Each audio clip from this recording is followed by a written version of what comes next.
Good morning everyone. This is our social science class for class 8. ये आपका इस chapter 9 का पब्लिक फैसिलिटीज़ का थर्ड पार्ट है वीडियो का। इससे पहले हमने 2 वीडियोस में पब्लिक फैसिलिटीज़ के बारे में पढ़ा था, जिसमें हमने 4 केस स्टडी पढ़ी और उसके बाद हमने पढ़ा था कि किस तरह से पब्लिक फैसिलिटीज़ में वाटर जो है as a fundamental right to life है। और नेक्स्ट में हमने देखा कि पब्लिक फैसिलिटीज़ में क्या क्या इंक्लूड होता है, जिसमें हमने देखा था कि एजुकेशन, इलेक्ट्रिसिटी, कॉलेजेस, स्कूल्स, ये सब कुछ गवर्नमेंट पब्लिक फैसिलिटीज़ में आता है। अब हम देखेंगे कि गवर्नमेंट रूल किस तरह से, गवर्नमेंट का रूल बहुत ज़्यादा इंपॉर्टेंट है पब्लिक फैसिलिटीज़ में, क्योंकि पब्लिक फैसिलिटीज़ को अरेंज करना गवर्नमेंट का काम है। अगर गवर्नमेंट अरेंज नहीं करेगी तो पब्लिक फैसिलिटीज़ अच्छी नहीं होंगी किसी भी जगह की।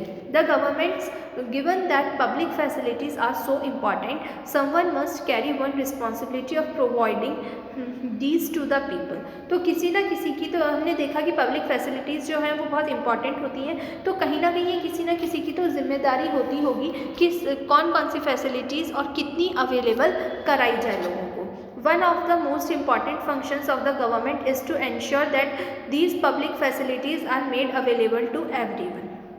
और ये हर इंसान की ड्यूटी होती है कि गवर्नमेंट में किसी इंसान को ड्यूटी दी जाती है कि उसको इन चीज़ों का ध्यान रखना होता है कि लोगों तो सही तरीके से और हर एक के पास अवेलेबल पब्लिक फैसिलिटी हो, मतलब पब्लिक फैसिलिटीज़ में कोई डिस्क्रिमिनेशन नहीं होता है।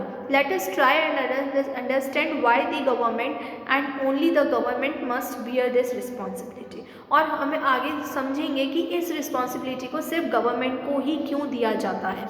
We have seen that private companies operate for profit in the market. हमने ये बहुत ज़्यादा पढ़ा भी है और देखा भी है इस चीज़ को कि जितनी भी कंपनीज होती हैं, कंपनीज कैसी होती हैं, प्राइवेट होती हैं, यानी कि कुछ किसी की या तो किसी एक जने की होती है या फिर किसी ग्रुप की होती है। तो वो लोग किसके लिए काम करते हैं मार्केट में? अपने प्रॉफिट के लिए।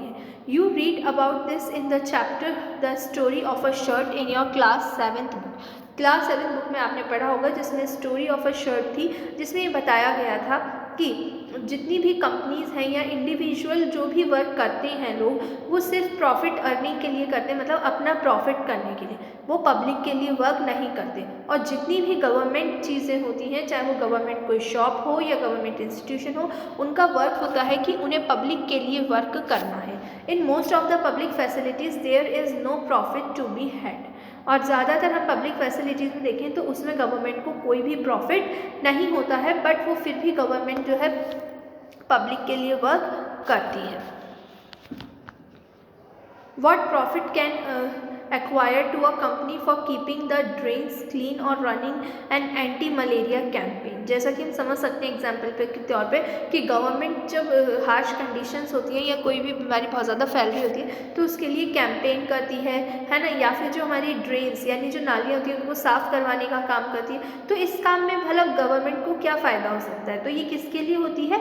लोगों के लिए। पर क्या कंपनी, जो प्राइवेट कंपनी होती है, वो लोगों के लिए काम करेगी? नहीं करती। A private company will probably not be interested in undertaking such work. तो कोई भी प्राइवेट कंपनी ऐसा काम करना पसंद नहीं करती जिसमें उसको कुछ फ़ायदा नहीं हो। अब हम देखेंगे, but for other public facilities such as schools and hospitals private companies may well be interested. और जितनी भी ऐसी चीज़ें होती हैं पब्लिक फैसिलिटी जिनसे प्राइवेट कंपनी अर्न कर सकती हैं, वो उसमें इंटरेस्टेड होती हैं, जैसे कि schools, hospitals. We have many of these particularly in large cities. और ज़्यादातर हमने ये लार्ज सिटीज़ में देखा होगा कि प्राइवेट स्कूल्स एंड हॉस्पिटल्स होते हैं। Similarly, if you are living in a city, you will have seen private companies supplying water through tankers or supplying drinking water in sealed water. तो हम क्या देखते हैं कि कंपनी जो काम करती है, क्या वो उसका एम ही होता है कि लोगों को वाटर अवेलेबल कराना है? नहीं, उसका काम क्या होता है कि उसे अपना प्रॉफिट करना है और उसको अपनी चीज़ ज़्यादा से ज़्यादा सेल करनी है। तो इसलिए हम देख सकते हैं जितनी भी प्राइवेट कंपनी हैं उनकी बॉटल्स आती हैं वाटर की, जो कि बिल्कुल सील पैक्ड होती हैं। In such cases private companies provide public facility but at a price that only some people can afford. लेकिन वो क्या है, एक प्राइवेट कंपनी पब्लिक फैसिलिटी तो अवेलेबल करा रही है, ठीक है, पानी सबके लिए अवेलेबल है, बट किसके लिए अवेलेबल है? क्या हर कोई इसे परचेज कर सकता है? नहीं, वो सिर्फ उनके लिए अवेलेबल है जो उसे अफोर्ड कर सकते हैं, यानी जो परचेज कर सकते हैं। Hence this facility is not available to all at an affordable rate। इसका मतलब कि ये एक ऐसी फैसिलिटी है जो सबके लिए अवेलेबल नहीं है। If we go by the rule that people will get as much as they can pay for them, many people who cannot afford to pay such facilities will be deprived of the opportunity to live a decent life। और क्या होता है ज़्यादातर कि जितना भी, और rule क्या कहता है कि सबको इक्वालिटी से प्रोवाइड कराना है, तो क्योंकि प्राइवेट कंपनी का अपना प्रॉफिट मैक्सिमाइजेशन का रूल होता है कि उनको किसी भी चीज़ में अपना प्रॉफिट अर्न करना है, तो इसलिए वो लोग क्या करते हैं कि इस चीज़ का ध्यान नहीं रखते राइट टू इक्वालिटी का, और इससे सोसाइटी में प्रॉब्लम्स आती हैं। नेक्स्ट हम देखेंगे clearly this is not a desirable option, तो इसलिए ये सही ऑप्शन नहीं है। Public facilities relate to people's basic need. Public facilities का मतलब क्या होता है? पब्लिक यानी सिटीज़न, लोग, जो कि सबके लिए अवेलेबल होना चाहिए। Any modern society requires that these facilities are provided so that people's basic need are meet. तो इसलिए कोई भी कुछ ऐसी मॉडर्न सोसाइटी होती है जो कि कैंपेन या ऐसी फैसिलिटी प्रोवाइड कराती है जिससे लोगों की हेल्प हो सके और वो अपनी रोज़मर्रा की ज़रूरतों को पूरा कर सकें। This right to life that the constitution guarantees is for all the persons living in a country. तो इसलिए कॉन्स्टिट्यूशन में ये गारंटी दी जाती है कि सबको इक्वालिटी से राइट टू लाइफ होगा, जिसमें सबको अपना जीवन जीने का पूरा अधिकार है। This responsibility to provide public facilities therefore must be that of the government. इसलिए सारी पब्लिक फैसिलिटीज़ अवेलेबल कराना किसका काम होता है? गवर्नमेंट का काम होता है। नेक्स्ट हम देखेंगे where does the government get money for public facility. लेकिन पब्लिक फैसिलिटी के लिए उनको मनी तो चाहिए गवर्नमेंट को, वो कहाँ से आता है? Every year you must have heard the government budget being presented in the parliament. This is an account for the expenses the government has made on its programs in the past year and how much it plans to spend in the upcoming year. अगर हमने हर साल, ज़्यादातर हम सुनते हैं कि जब year की स्टार्टिंग होती है और फरवरी के आसपास गवर्नमेंट जो अपना है बजट पास करती है, और जब वो बजट पास करती है तो वहाँ से उस बजट में देखा जाता है कि पिछले साल जो गवर्नमेंट थे उसे अपने प्लान्स पे कितना मनी स्पेंड किया था, क्या वो सफिशिएंट था। अगर उसको बढ़ाना होता है तो वो बढ़ा के फिर बजट को पास किया जाता है। In the budget the government also announces the various ways in which it plans meets these expenses. The main source of revenue for the government is the taxes collected from the people, and the government is empowered to collect their taxes and use them in such programs. For instance, the supply of water, the government has to incur cost in pumping water, carrying it long distance, laying down pipes for distribution, treating for the water for impurities, and finally collecting and treating wastewater.